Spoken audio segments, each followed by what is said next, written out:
Hola Polímata, ¿qué tal estás?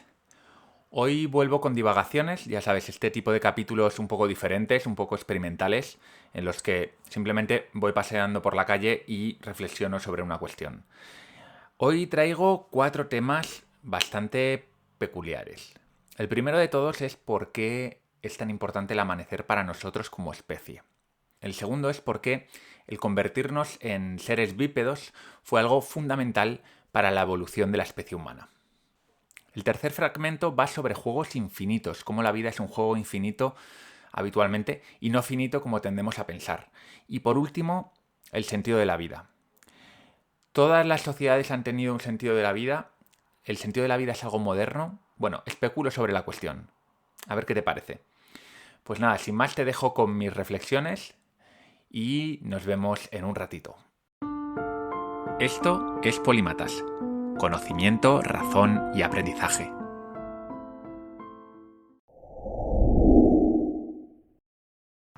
Estoy en el Parque Lineal del Manzanares. Está saliendo el sol por el este y hace calor, la verdad.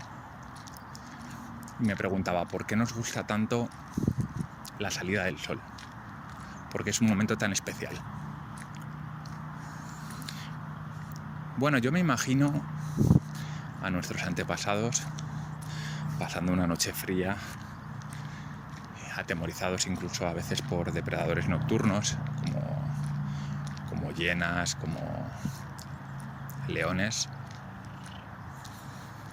Y de repente se levanta el sol, hay claridad, puedo ver a mi alrededor, empieza a calentar. Es una sensación increíble, ¿no? Ahora, bueno, por lo general no vivimos ese tipo de experiencias, aunque yo he vivido alguna experiencia similar y desde luego el amanecer es algo que esperas con ansia. Recuerdo una excursión que hice hace muchísimos años en la que fuimos a una zona de un río del Pirineo donde había muchas pozas para bañarte y que tenías que hacer una excursión muy larga para llegar. Entonces hicimos una acampada y por la noche empezó a caer una tormenta brutal, una tormenta de estas de montaña que acojonan al más valiente. Fue algo tan brutal y tremendo, la cantidad de agua que caía, que se empezaron a inundar todas las tiendas, los sacos de campaña se empaparon y aunque era verano, en la montaña, pues por la noche hace frío y desde luego si estás empapado te puedes imaginar. Así que pasamos una noche pendiente de que no se nos cayesen las tiendas encima, helados de frío. Y recuerdo que cuando llegó el amanecer fue como un júbilo comunal, fue como si nos hubiese tocado la lotería, mucho mejor que si nos hubiese tocado la lotería. Imagino que esta experiencia la tenían muy a menudo nuestros ancestros y por eso cuando veían salir el sol se sentían bien. Y es algo que hemos heredado. ¿Quién no se estremece ante una salida del sol? Seguramente sepas, porque te lo explicaron en el colegio, que una de las cosas que distingue a los seres humanos es que son bípedos, que somos bípedos. Andamos con dos patas.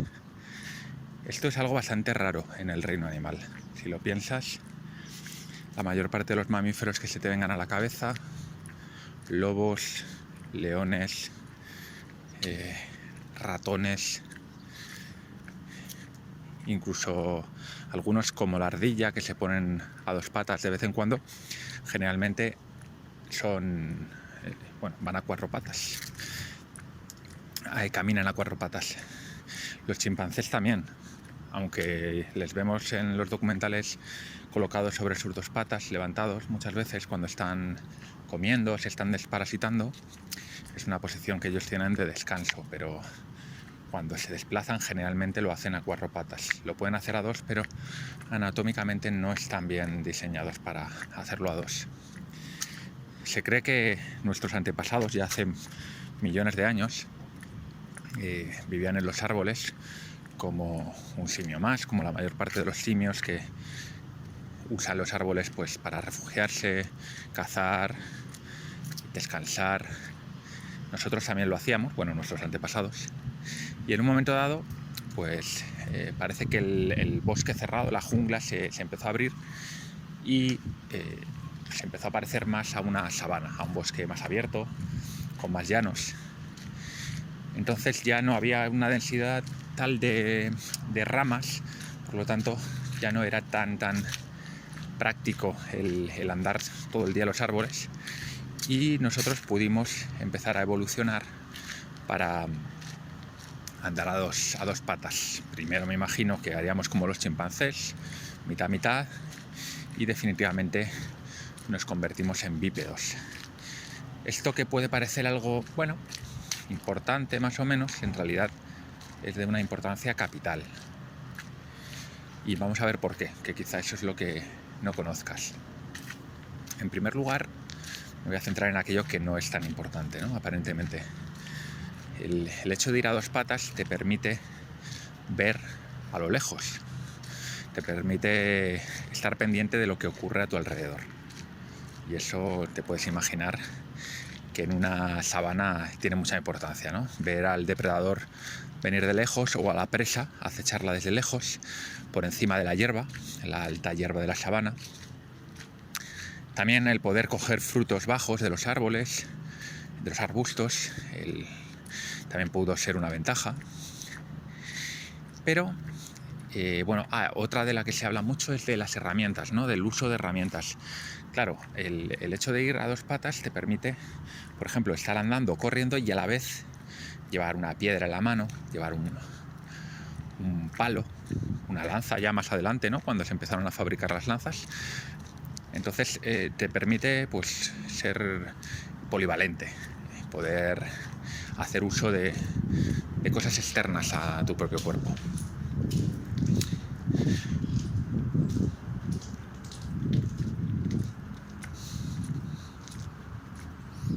En todo caso, lo que parece que fue determinante como ventaja para nosotros, se supone que los parques son sitios tranquilos, pero no sé por qué, por las mañanas siempre hay ruido. Si no es una cosa, es otra. Así que si se mete un poco de ruido, lo siento. Bueno, la ventaja más importante es que cuando vas a cuatro patas consumes mucha energía desplazándote. Tienes que movilizar, imagínate, todos los músculos del cuerpo. Esto hace que los animales cuadrúpedos sean bastante rápidos. Sin ir más lejos, un chimpancé es mucho más rápido que nosotros corriendo, así que no desafíes nunca a un chimpancé en la selva. Pero, como contrapartida, consumen mucha más energía que nosotros para desplazarse la misma distancia. ¿Cómo cazaban nuestros antepasados? No cazaban como lo puede hacer un león o como lo puede hacer un guepardo en una carrera trepidante de unos cientos de metros. No, ni mucho menos. Lo que hacíamos era, nos organizábamos en grupo, algo así como lo que pueden hacer los lobos o las hienas, y íbamos desgastando al animal por pura insistencia, por pura paciencia. Esto significa que podíamos tirarnos acechando a un ciervo durante horas. Llegaba un momento que el ciervo, que era más rápido y más fuerte que nosotros, no podía más, estaba tan agotado que caía rendido. Al tema de la bipedestación hay que sumarle también que nosotros sudamos, cosa que muy pocos otros animales, lógicamente los animales que tienen pelo, pues no sudan por los poros, por lo menos por los poros de la piel, y eso les hace que refrigerarse les cueste más. Así que ahí tienes una combinación perfecta de una resistencia enorme al cansancio, gracias a esa bipedestación que biodinámicamente es mucho más práctica para hacer larga distancia, Y por otro lado, esa capacidad de sudar para aguantar el calor.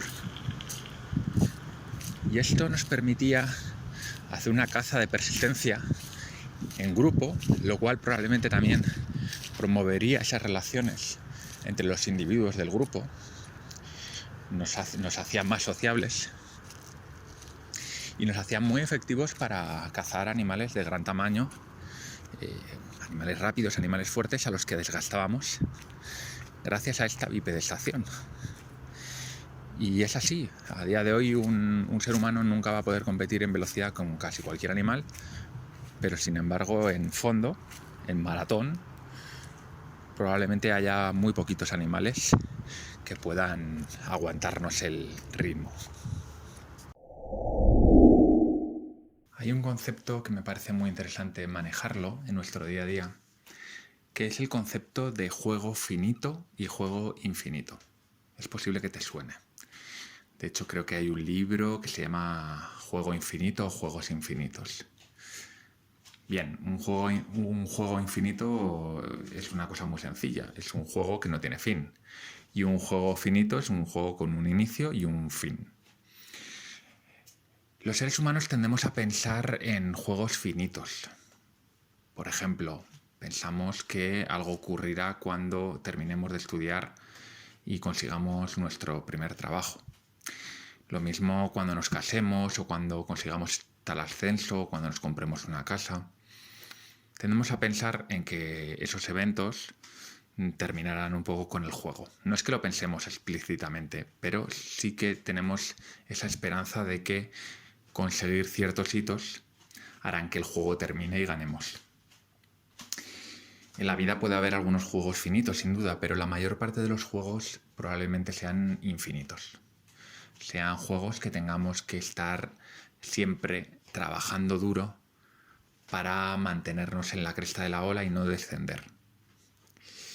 Ver la vida como juegos infinitos tiene mucho más sentido porque hace que la vida sea menos frustrante, ¿no? Nosotros podemos trabajar en conseguir nuestro primer trabajo, pensaremos que vamos a ser felices porque vamos a tener un sueldo, nos vamos a poder independizar, pero la realidad es que cuando lo conseguimos, rápidamente nos acostumbramos a ello, con este concepto también tan interesante que es la adaptación hedonista, que es que siempre nos acostumbramos rápidamente a lo bueno y también a lo malo. Y por lo tanto nuestra felicidad no puede depender de lo que consigamos, sino que tiene que depender de otros factores.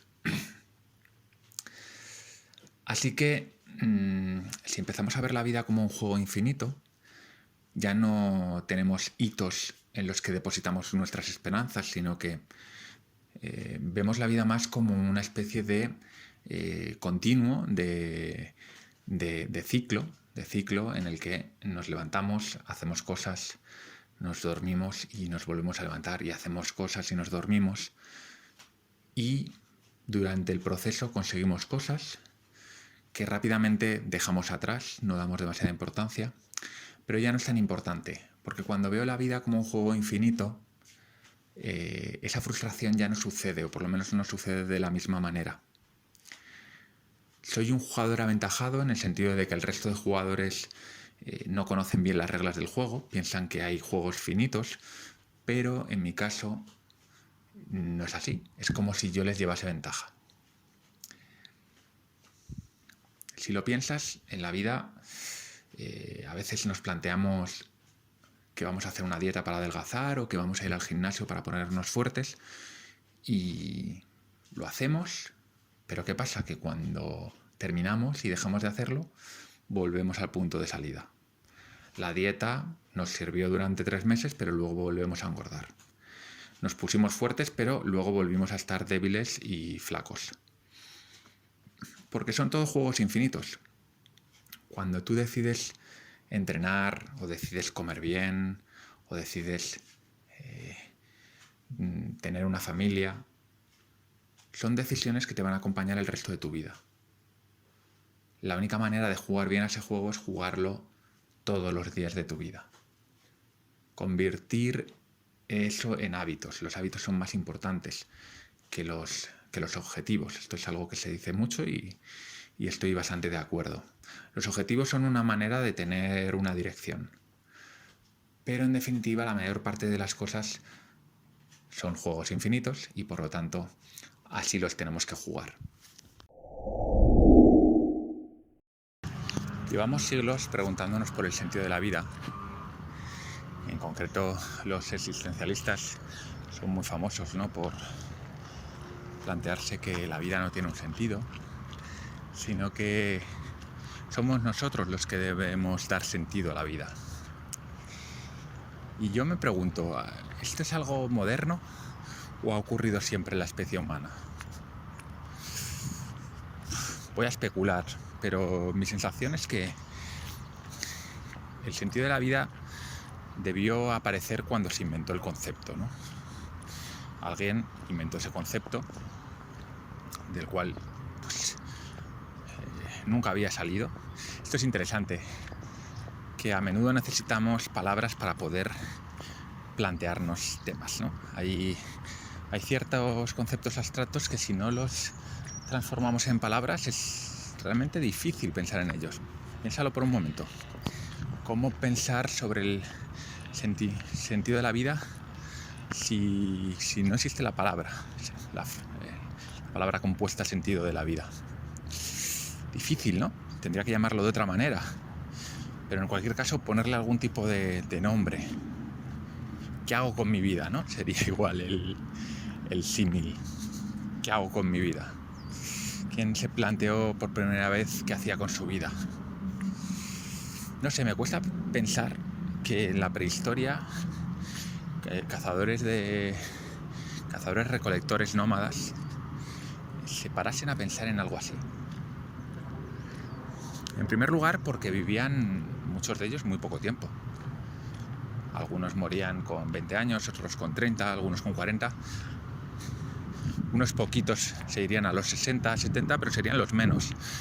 La mayor parte de la gente probablemente no pasaría de los 40 años, 45. Morirían de alguna infección, de alguna mordedura de serpiente, alguna cosa así. Así que para empezar, quizá no tenían tanto tiempo, ¿no?, para preguntarse por eso. Luego nos empezamos a preguntar por el sentido de la vida cuando llegamos a la mediana edad. Por otro lado, creo que te preguntas por el sentido de la vida cuando no tienes cuando no te otorgan un sentido desde fuera. Me explico. Si alguien te da un sentido desde que tú naces, si lo que tienes que hacer ya está predefinido, tú no te tienes que preguntar lo que tienes que hacer, lo haces y ya está. Te guste o no, sufrirás, no sufrirás, te gustará más o menos, pero si el sentido de tu vida es criar a unos pequeños enanos que están dando el coñazo todo el día, que se hagan mayores y se hagan hombrecitos y mujercitas, pues te dedicas a ello y quizás estás tan ocupado o tan ocupada que no te planteas el sentido de la vida. No sé, quizá la preocupación por el sentido de la vida nace cuando empezamos a tener más tiempo libre y más opciones. Porque tiempo libre ya lo tenían nuestros ancestros. Aparentemente tenían bastante tiempo libre, ¿no?, para charlar alrededor del fuego, para jugar. Pero quizá no tenían muchas opciones. ¿Qué podían hacer? Aparte de charlar, de jugar algún juego, algún deporte que tuviesen, cotillear. Y lo demás pues era el día a día de la banda. Pero claro, cuando nace la agricultura y la gente empieza a especializarse, tenemos por un lado los campesinos que cuidan del campo o de los animales, y por otro lado tenemos a aquellos que se convierten en una nueva clase, bien de herrera, bien del clero, bien de la nobleza, curanderos, chamanes, gente que empieza a tener su tiempo para dedicarse a algo más específico, que no es simplemente la pura supervivencia. Y quizá de ahí puede salir esa preocupación de qué hago con mi vida. Pero no lo sé, la verdad. Es un tema interesante que tendré que investigar. Bueno, ¿qué te ha parecido?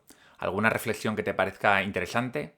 Ya sabes que me encanta recibir feedback vuestro, así que déjame en los comentarios de YouTube o en los del podcast o en cualquier sitio donde tú quieras, en Twitter, dime tu punto de vista y me encantará hablar contigo. Esta semana publico un Divagaciones porque estoy trabajando en el curso de pensamiento crítico. Como dije, durante las próximas semanas, meses, seguramente publicaré menos habitualmente en Polímatas o publicaré capítulos más cortos, ¿vale? Es una cuestión de tiempo. Tengo que dividir mi tiempo entre la biblioteca polímata, el curso de pensamiento crítico, los capítulos de Polímatas y otras cosas que tengo que hacer. Así que bueno, paciencia y sobre todo si no te has apuntado todavía a la lista de interesados en el curso de pensamiento crítico, te dejo en la descripción del vídeo y del podcast, te dejo ahí un enlace para que te apuntes. Sin más, esto ha sido un capítulo más de Polímatas. Soy Val Muñoz de Bustillo. Nos vemos muy pronto.